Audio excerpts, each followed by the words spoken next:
types of tracks. So let's explore some of the different types of tracks we have available in Sonar. And the way that you actually put these on, number one, you can right click and insert one of these here, or you could also do the same thing from the insert menu.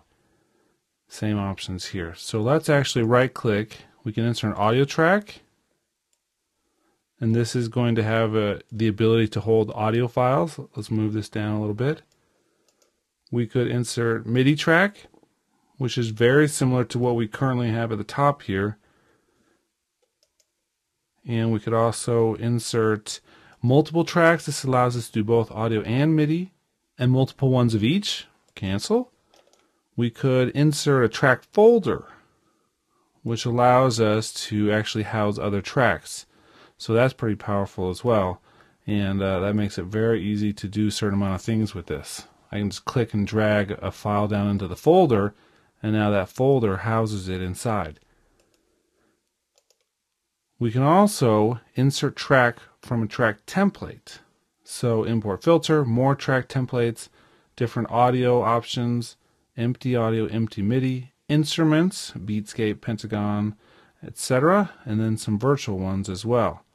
So definitely an option there. What the difference between these two types are, though, the audio and the MIDI. So hopefully you have a little bit of background on MIDI. We do talk about what it is a little bit later in this course. However, what this really does is store information which triggers either samplers or synthesizers or outboard gear using just small pieces of control data. Audio tracks, on the other hand, actually hold the actual audio data itself. So we're going to be working a lot with these two different areas. These are the primary two types of tracks, one that hold MIDI data and one that holds audio data. And we're going to have separate tools that work with each. Although there'll be a lot of similarities, we will be working a little bit separately. Now, one thing I do recommend if you're going to insert, instead of simply just inserting the empty tracks, you can go here and actually insert one of these different instruments. So for instance, we could drop in any number one of these things. We're going to have the insert soft synth options, and here it says simple instrument track. We could do from MIDI source, a synth track folder, first synth audio output, etc. We could also open the synth property page or the sync rack view if we wanted to once we do this. And we can also have display automation on, but you don't necessarily need to choose anything. I usually just hit OK right here with the default. That'll pop up. It'll create the track. Technically, we're calling this an instrument track, even though it's really just a MIDI track with the synth loaded into it. And once this is done, we could double click here, and it'll open up the interface for that particular soft synth, which in this case is the drum module. So you can see inserting it from there takes care of all the details of what kind of track, etc. So that's pretty handy to be able to do that right away. Now the other area we should talk about are the buses. Now here, this is split by the divider, as you can see, two halves of the screen. I can right click here and insert a stereo bus or a surround bus. We're going to be working mostly in stereo throughout this course, so we're going to stick with that. Let's insert a bus. And now I got bus 1 and bus 2.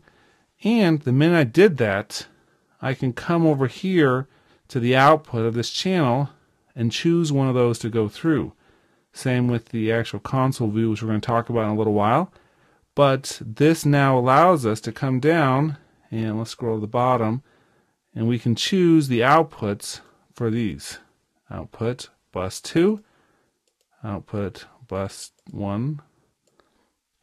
So you can see now those are the actual buses. Let's go to tracks. Here's the original tracks we're working with here.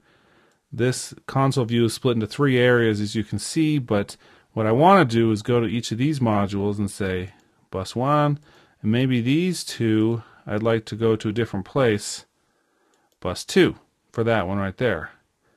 Now you can see the difference a little bit better in this track as opposed to the original one and the other session one I added.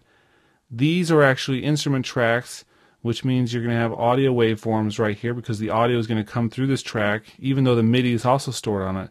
This is a true MIDI track, the one that's just created by MIDI. and we don't have the option to have any kind of audio stuff on it. It's really a pure MIDI channel. We can choose the input from my MIDI interface, and we can do things with the different bank assignments and patch assignments, but audio does not go through this track at all. This meter will show you MIDI activity only. Okay, so those are the difference in tracks. When you bus them out to these buses, I'm going to play this piano for a second so you can see it.